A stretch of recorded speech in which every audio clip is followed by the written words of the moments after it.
What up? Hey, you guys, welcome back to your girl's channel. Appreciate you for tuning in. We are starting a whole new week. I guess this is kind of the first official new week of the quarantine being off. And I see everybody just ran outside like nothing happened. Like, do y'all not understand Corona is still out here running rampant?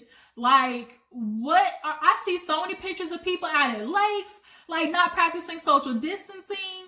Like, the government basically played y'all. They said, we gonna let you outside and we just gonna see what happens. You was not going to use me as no experiment rats. Okay, not happening, not today. No ma'am, no ham, no turkey. It ain't happening. I'm gonna stay my ass inside, and guess what? I'm gonna say hi to you from a distance.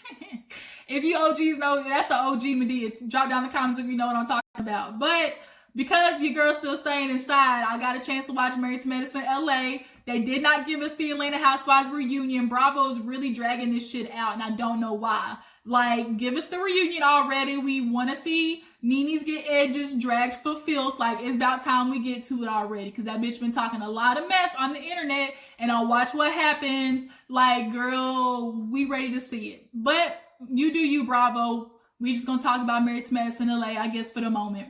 But before we get into it, this is your first time tuning into your girl. I appreciate you. Welcome to your girl's channel. You know, make sure you don't leave without hitting that subscribe button. Make sure you join the Juice Box crew and like the video while you were at it. And if you want to donate to your girl's channel, anything is appreciated. Drop down in the description box and you can get my Cash App name there. But yeah, so let's go talk about this episode. So we open up with the girls kind of having this whole montage of what everybody's up to nowadays. Nothing has really changed. But we see that Jazmin and Shanique, little mini-me, I'm going to call her mini-me because that little girl, she's short. But her and Jazmin have kind of forged this new friendship. And basically they kind of vibe with each other because they both doctors' wives. Like, they ain't got shit to do during the day. So they can get together, shop, kiki, spend their niggas' money. Like, they can do that together. But Jazmin this year is saying that she wants to prove all the other people wrong, all the haters wrong, that she's not just a pretty face and a body. She is starting her own high-class concierge service. And, you know, I'm not going to lie. I'm glad she thought out of the norm, okay? Because most reality TV people do the typical fashion line, the hair, oh, I'm going to sell my wigs, like a whole bunch of this stuff that we are used to seeing. And I'm glad that she did something totally different that we haven't seen before. I can appreciate that much. You know, she's good with doing all the bougie stuff. So she wants to stick to that lane of, you know, servicing all the high class celebrities and stuff in LA. I think she, you know, would do a good job. Obviously, we see how she treated the Married Medicine girls from Atlanta, them coming down, how she treated them. Like, I think, you know, she might be able to do something with this. I also think, though, had she not been hanging around these girls, bitch would still be a stay-at-home mom. I think after being around these women that have careers and stuff like that and being kind of talked down on, not that it was like it was a good thing, but it was motivation for her to realize, like, bitch, what are you doing with your life? Like, you stay at home, you work out to look pretty for your husband that's probably only home 2 days out of the week. Like, what's going to happen when he decide he want to go for the new hot thing? Like, what you going to have as your exit strategy? Like, bitch, you need to have a plan in place when it's time to exit stage left. So I'm glad Jazmin, you know, got her shit together. So we see the house and it's beautiful, y'all. I'm not going to lie. That house was mean. That view was everything. Now, I'm a country girl. I am partial to having, you know, a lake to look at and trees and grass and stuff like that. But for city living, it was beautiful. The view was everything. That's something you can go outside, you know, get a little tipsy on, get a little faded on out there, just sitting there watching the view. It's a very beautiful home, and it's 4 stories. That's a little bit too much walking for my liking, though. So yeah, Shanique and Jazmin, they're talking, vibing, talking about their relationship with the girls and having the Married to Medicine girls from Atlanta coming in. So we see Contessa, Quad, Heavenly, and Toya. They all came and they go into the house. They love it. It's beautiful. We see the bathroom. It looked nice. Like, and then Heavenly Shady ass was talking about how, you know, she used to think Jazmin was just a pretty face. She's proud of her. Because when Jazmin and Heavenly first met, she introduced herself as a doctor's wife.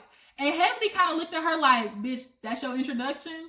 And now she can kind of introduce herself more as an entrepreneur, which is good. But what killed me was Heavenly was like, Toya was like, oh my God, this bitch got a fully stocked wine bar. She make me want to put this in my closet. Here go Heavenly messy ass talking about, ooh, Jazmin is the LA version of what Toya wish she could be. I said, oh, like, damn, Heavenly. Like, I mean, was she kind of right? But you know, Toya and Jazmin are honestly alike. They really are. Toya is just the country, you know, Bougetto version of Jazmin. So they all get out there, sit down, you know, Jazmin's giving them the works, you know, bringing them food, showing them the LA life, and they're just catching up and stuff like that. And they are talking about trying to do like a little cocktail party at the house. So when it came to inviting the people, Imani's name came up, and it was a little weird. Like, it was a little, And so they can obviously tell this season's gonna be the tension between Imani versus the other girls who are on Team Jazmin. But, you know, it's like we're still going to do it, obviously, so we can get the drama started for this season. So the next day, Jazmin has planned like a little outing for the girls, but Heavenly decides she's going to go see Imani instead. Now, Imani is at home right now with her son. Her husband has been off for 3 months. He is trying to find his new course in life. He had his little, you know, one-hit wonder moment being in an R&B group in the 90s, and he wants to be in the music industry. But what kind of made me like chuckle on the inside when she was like, oh, you know, the music industry isn't as lucrative as it used to be. And I'm like, bitch, where? If there was ever a time the music industry was booming like it's now. So maybe your husband just ain't in the right department of the music industry. Like, he need to figure out where he at, like, what is going on. But she said he's in Oklahoma. And I'm like, bitch, you is not trying to do music if you in Oklahoma. That don't sound right. When the hell do you ever hear about somebody doing music in Oklahoma? Really? Oklahoma? But obviously this season we're gonna tell that like there's something going on in their relationship. And her son Idris, he's so cute. You know, he's kind of adjusting to him not being there, and you know, it kind of seems like they're both gonna be all right, but it'll be interesting to see how their relationship is gonna play out during this season. But yeah, Imani meets Heavenly, they go on a hike, and they just kind of start talking about the cocktail party that they're all planning at Jazmin's little rental house. And Heavenly was like, girl, Jazmin's under the impression that you don't like her. And Imani's like, like, I don't really mess with her. You know, we just don't fuck with each other. And I can respect Imani. Honestly, of all the girls, Imani and Britton are my favorite from the LA Married to Medicine group. Like, they don't fuck around. They are straight to the point. Like, they don't do all the wishy-washy. I like Imani, and she's a beautiful Nubian princess with that bald head. I would never do it, bitch. I worked too hard to get all these luscious locks that I got back here. I can't cut this shit for nothing. I would not do it. So, girl, you is better than me. I can't go out there and be bald. I got a weird head, like, shaped head. I can't do that shit. But, yeah, she is talking about how, you know, I may not like her, but I don't, you know, wish nothing bad on her. And it's not like when I see her, I'm going to punch her in the throat or anything. And Heavenly was like, well, damn. She was like, well, you know, this would be a good time for y'all to come together and, you know, work it out. Like, maybe we can get something together. So she agrees to go, whatever. So the other girls, they're out there on their scooters and going through Shanika, her little body. She can't push the scooters, but they get to the restaurant. Jazmin bougie ass talking about, y'all got egg whites? And it's like, girl, they had a pizzeria. Why the hell would a pizzeria have egg whites? Shanique looked at her like, girl, you was not going to embarrass me like that. So then they obviously bring up the conversation of why her and Imani are kind of in tension right now. So she basically explains like she's still pissed off about the whole drug dealer comment that Imani made the first season. And I mean, I guess she has a reason to be mad, but I took it as most people took it like it was a joke. It wasn't like she was literally saying, oh, he must sell drugs. But she's mad because now it lives on forever on the internet. Every time you search her, the first thing that comes up, I guess, is the fact that her husband, it looked like got a drug dealer house. So that is pissing her off. But girl, if you gonna accept this girl's apology and y'all gonna squash the beef, like you can't keep bringing it up. But they're gonna obviously get into that at the party. And here go Quad. Quad Y'all, Quad, I already don't fuck with that bitch, but she definitely turned me off this episode again. Like, I do not like the way Quad so quickly clinched over to Jazmin and like tried to go for Imani's neck. And I kind of think it is, she loves what Jazmin represents, like that high sedity, like the good life type, entity about Jazmin. If she wants to come to LA, she knows she can roll with Jazmin and she got all the good stuff. She knows all the rich men's. Like, Quad, I see you. So then it's time for the party. Everybody's getting ready. At first Britain wasn't gonna make it because she's like, girl, I can't make it to Venice, bitch. I got a job. I work like unlike other people. And it's like, it's clearly like this divide of the girls who got a job, who have a career, versus the bitches who just stay at home and suck up all the money. Like, there's always going to be like that kind of tension with women who, decide to live different lives. But it's time for the party, and I guess they invited all the, women in the medical field to the house.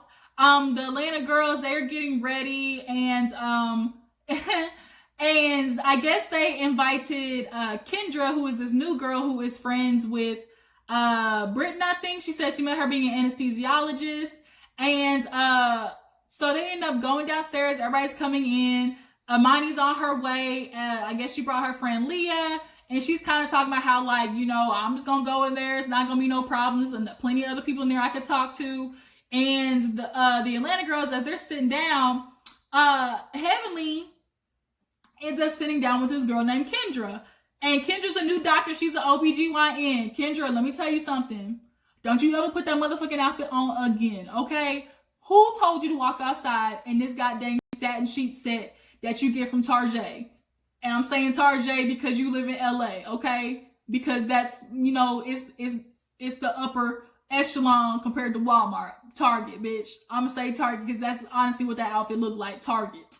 You look like you took down a satin curtain sheet set, sewed that shit around you. And it's not even the fact that you are a plus size woman. It's the fact that if you're gonna put that shit on, at least make sure it's flattering. Heavily talking about, what is with these bitches and having a crop top? Like, dang, like Jasmine wear a crop top, Imani wear a crop top. I guess, Kendra feel like she can wear one, body positivity and all. I'm like, Heavenly, shut up, because you probably mad because you can't throw no crop top. At least she got enough confidence to. That don't mean you should. Just because you got the confidence to wear something doesn't mean you should, honey. Please, like, I'm all for body positivity, but at least make the shit look good. It looked bad. Her boobs was damn near to her belly button, especially with just having a kid. Them things is, them knockers, they end up being full of milk and stuff like that. So you need a little bit more extra support. And Kendra, it was not a good suit. It was not. And then the pants was cut awkwardly. Like, ooh, let me get off of you. So I'm sorry, Kendra, I just drug you for them 2 minutes, but bitch, it was bad. And don't y'all lie to that woman. That shit was bad. So her and Heavenly are catching up on who she is, yada, yada, yada. And another OBGYN was there, and she was basically talking about how she does, So Heavenly was talking to Kendra, and like I said, there was another OBGYN there, and she was talking about how she makes vaginas beautiful again. And so then they get on, well, dang, we need to do something for penises, because penises are ugly. And she was like, and then Toya was like, what about making penises bigger? And Heavenly looks at Kendra like, well, maybe we should ask you because your man is Asian. Because she had showed them a picture of her baby. He little international baby and stuff like that. And she was like, excuse me? Toya was like, damn, Heavenly, like, put your words back in your mouth. Like, stop being Heavenly for 2 seconds. She was like, yeah, like, I was just saying, like, your man Asian. She's like, that's such an ignorant comment. Why would you say something like that? Stereotypes aren't true. Like, she went from 0 to 10 real fast. Now, if you ask me, was the comment warranting that big of a reaction where she got up, called her a bitch, and was ready to fight? No. Was it insensitive? Yes. Heavenly always says that shit. I really don't like Heavenly most of the time because she feels like, oh, I'm just joking. Like, it's not supposed to hurt somebody's feelings. Or because you don't take it seriously, like the other person's not supposed to take it seriously either. I don't really like people like that. But in this instance, girl, I really think you were trying to make a moment because what Heavenly said, like, it was not that serious. You just could have been like, girl, I'm pleased. My man do it right. I ain't worried about it. Like, you could have did that and let it roll off your back. But the fact that you got so hyped Heavenly, you let Heavenly get out of you what she wanted. So now she's getting up to my bitch. Heavenly's like, girl, I ain't finna ready to fight your big ass. Not today. I got people who can do that for me. So all the girls drag her outside. She talking to Britt. Brittany's like, what's going on? What's going on? She's like, she talking about my husband's penis. You could tell at first Brittany in her head was thinking like, that was the issue. But, you know, because she wanted to be Team Kendra and she don't really fuck with Heavenly like that, she was kind of like, man, like, you know, I'm Team Kendra all the way. Whatever Heavenly do, I'm not here for it. So they basically told her to go back inside and be like, look, girl, like, don't let her get under your skin. So by this time, Imani shows up and she walks in, says hi to everybody, and ignores Jazmin. And Jazmin's like, hi, bitch, you're in my house. Like, you can say hi to me. Now, I wish Imani had went and said hi to Jazmin first, so she can kind of get that out the way and kind of show the other girls, like, she ain't really gonna be here for the mess that they try to create. But, you know, I get it. She's like, I'm really trying to avoid the whole situation altogether. But she ends up sitting down and, you know, they're talking to the girls. And Kendra and Heavenly actually end up apologizing. Contessa looked at Heavenly talking about, girl, she from Compton or something like that. And Heavenly's like, girl, I'm sorry, let me apologize. I didn't mean to call you bitch. That's a term of endearment. Then she was like, girl, you just caught me off guard. I think that's what it was. Like, you know, they squash it, Hakuna Matata, they all good. But then Quad, her little extra ass self, gets up to give this speech. And it's like, oh, I want to thank Jazmin. And, you know, we need to, you know, show appreciation to her. And Britton kind of made a little joke talking about, girl, you're going to need to wash your towels. And everybody laughed. But then Quad wanted to, like, try to check her, talking about, Britton, come on, girl. You know better than that. Like, when somebody's giving a speech. And Britton kind of looked at her like, the fuck? Like, this bitch talking to me? And then she takes it a step further by bringing up Imani, talking about, I know, Imani, I'm so proud of you for coming. I know there's a lot of turbulence with you and Jazmin. She's really sucking on Jazmin's ass right now, okay? Quad is doing the most. Imani starts looking around like, wait a minute, did I just step into a freaking time warp? Like, why the fuck am I coming up out of your mouth? And she's like, ain't no need to turn your head. I'm talking to you. So she's like, okay. And then she's like, well, since I'm put on the spot, then Jazmin goes, well, we'll wait till we finish the speech and we'll come talk to each other. Like, Jazmin got real. She got a little bass in her voice at that moment. At that point, Imani was like, oh no, like, you could tell in her head, she was thinking like, count to 3. Don't let this bitch push your buttons. Like, don't let it happen. So then the speech was over. It was awkward as hell. And then, they get Imani to sit over there by Jazmin. Now, Quad, I guess, wants to call herself the referee of the conversation. So she's like, you got a problem with Jazmin? And Britton's over there like, Quad, like, it ain't necessary. Imani's over there like, why are we having an audience? Like, I'm not going to tell these bitches it don't matter to them. What's our problem is, like, I'm really not trying to do this right now. But she was put on the spot once again. Obviously, they were trying to create some mess for the show, but Imani, she OG. She really don't fuck with that messy stuff. And now Jazmin's like, you know, I really feel like you were childish. Like, the joke wasn't even funny. Britton came to Imani's defense, talking about, girl, like, that's all she said. It really was just a joke. And she's like, no, she said more than that. She's like, and then her friend Leah was like, girl, didn't you apologize for this already? And she's like, I did. And she was like, oh, that childish ass apology. She's like, that was way back when. And so Imani was like, so why are we, so what's the issue? Then Jazz is like, we're not going to bring up the past. We're not talking about that. She's like, well, bitch, yeah, you did, because you called me childish. And you're the one bringing it up. So then it's like, did we move on or not? Because you said we were cool. And then Britton's over there having a side conversation. And Quad is like, because Imani's like, I'm confused. Like, what are we talking about? And Quad's like, oh, I know what we're talking about because I'm not the one having side conversations. Britton says, and went off. Quad, we not doing this today, bitch. You don't control nothing. You ain't head of nothing over here. We can have as many side conversations as we want, bitch. And Quad is like, Britton, like, we not doing this, Britton. And she was like, you ain't in charge over here. She's like, yeah, I am, because I'm the one speaking. Britton was not here for Quad shit. And I'm glad she tried to put that bitch in check, because Quad was definitely doing the most. You were trying to get on Jazmin's bandwagon because all you see is opportunity through that female. It is so fucking obvious. Oh, I can't stand Quad. That's why your damn sister circle got canceled. So then, So then they're sitting there like going back and forth, and now, because they're confused where this conversation went, now we got a beef between Britton and Quad, and that's where the episode ends. Contessa's like, where's the fighting going on? And then we see the preview for next week, and we see Britton, her husband, was sleeping in another room, and we see she tells, I forgot what girl she told, but she was like, yeah, you know, he's been stripped of his privileges, and I guess we'll see what he did. I'm assuming he cheated. Oh, Shanique, y'all don't forgot about Shanique. That's how lame she is. Shanique over there making faces the whole time. She clearly does not want Jazmin and Imani to make up. Her and her titties is upset. Shanique, and I mean this with all love, get a boob reduction, because you are so tiny, your body's so petite. Bitch, one good gust of wind and you're gonna tip over. When she walked into that party with the dress was cute. But damn, her titties made it in before her. Like, girl, them knockers you got, like, girl, how is your back not hurting? She got them big old watermelon jugs on top of her chest. Like, girl, you was too tiny to be having all that weight up there. Like, you would really benefit from a breast reduction. I mean that with all sincerity and love, Shanique. But y'all tell me how y'all think this season's gonna go. I appreciate you guys for tuning in. Drop down in the comments. Tell me, how do you feel about Quad getting involved in the girls' beef with Imani and Jazmin? And do you think Kendra overreacted to Heavenly's Heavenly's remark about her husband's peen size? Y'all tell me what you think about that. We are going to be reviewing this show, and I think I'm going to add Growing Up Hip Hop to the list of reviews. Now that Black Ink Crew is over, we're going to add another show to the roster. So yeah, stay tuned for that. All right, you guys, I'm getting ready to go. Thank you for tuning in. Don't forget to like this video, subscribe to my channel. I'll catch y'all later. Deuces.